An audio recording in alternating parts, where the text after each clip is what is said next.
La persévérance par Zachary Desjardins. Je dédie ce livre à ma grand-mère. Grâce à sa persévérance, elle a combattu le cancer. Bonjour, mon nom est Bob et j'ai 14 ans. C'est ma 4e année que je pratique mon sport préféré, le hockey. Aujourd'hui, c'est ma dernière partie de l'année. Mon plus grand souhait? Faire un but pour mon équipe, les Glooby Bulgars. Jusqu'à date, j'en ai fait aucun. Mais je garde espoir que ce sera aujourd'hui le grand jour.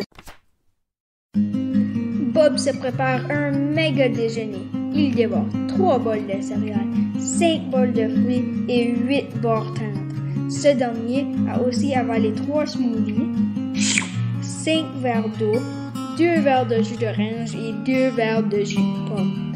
Bob s'assure d'avoir tous les nutriments nécessaires afin d'assurer au maximum une performance exceptionnelle sur la glace.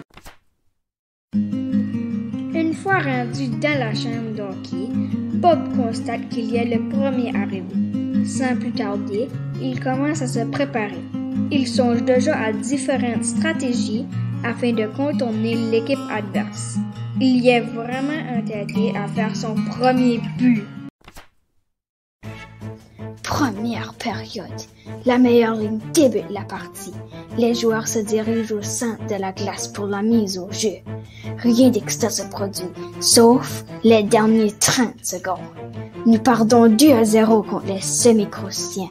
C'est une des équipes les plus féroces de la Ligue d'hockey. Maintenant, c'est le tour à Bob de prendre la relève. Ouf! Malgré sa grande nervosité de ne pouvoir bien performer, il se dit à lui-même qu'il donnera son 100%, et ce même s'il y est moins rapide que ses adversaires. La rondelle frappe sa palette avec une très grande force. On peut presque apercevoir le cœur de Bob battre à 200 km/h. Il patine vers le filet à toute vitesse. Bob faisait une passe à un de ses coéquipiers Sibyl. Ce dernier va-t-il être capable de placer la rondelle dans le filet avant la fin de la période? 5, 4, 3, 2, et c'est un but! Le pointage est maintenant 2-1 pour le semi-croustillant. Malgré le but, l'équipe à Bob ne semble pas confiant. Ils sont très conscients qu'ils jouent contre une équipe exceptionnelle. Bob décide de prendre la parole. On ne peut pas lâcher, les gars. Ce n'est pas fini. On a encore une chance de gagner, dit Bob. Deuxième période. C'est maintenant au capitaine Olivier à foncer vers le filet. Il déjoue avec beaucoup d'efforts les défenseurs. Finalement, il frappe la rondelle de toutes ses forces vers le filet. Et il fait un but. Oui! Le pointage est maintenant 2-2. Les Glooby Bulgars sont super excités. Les joueurs se félicitent encore une autre fois. Par contre, le coup de sifflet de l'arbitre dirige l'attention des joueurs sûrement blessés. Olivier, en faisant son lancer, il a trébuché sur le gardien de but et s'est blessé la cheville. Catastrophe! L'équipe est complètement démunie. Les Glooby Bulgars viennent de perdre leur meilleur joueur.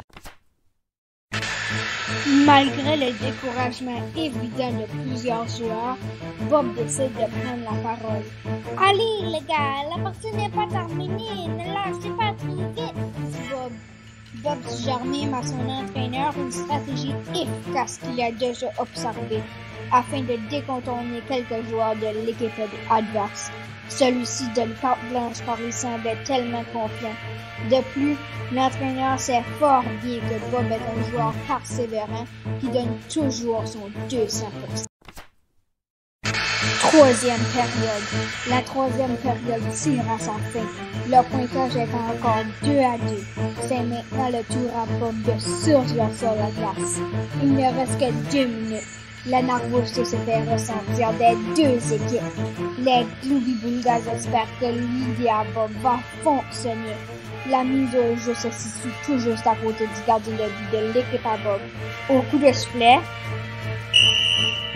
Bob réussit à prendre possession de la rondelle. Il fonce le plus rapidement possible en déjouant les défenseurs. C'est maintenant entre le gardien des semi-croustillants et Bob. Il ne reste que 15 secondes. De toutes ses forces et avec la plus grande volonté du monde, Bob prend un tir vers le gardien de but. La rondelle s'enfonce dans le filet. Bob fait finalement son premier but.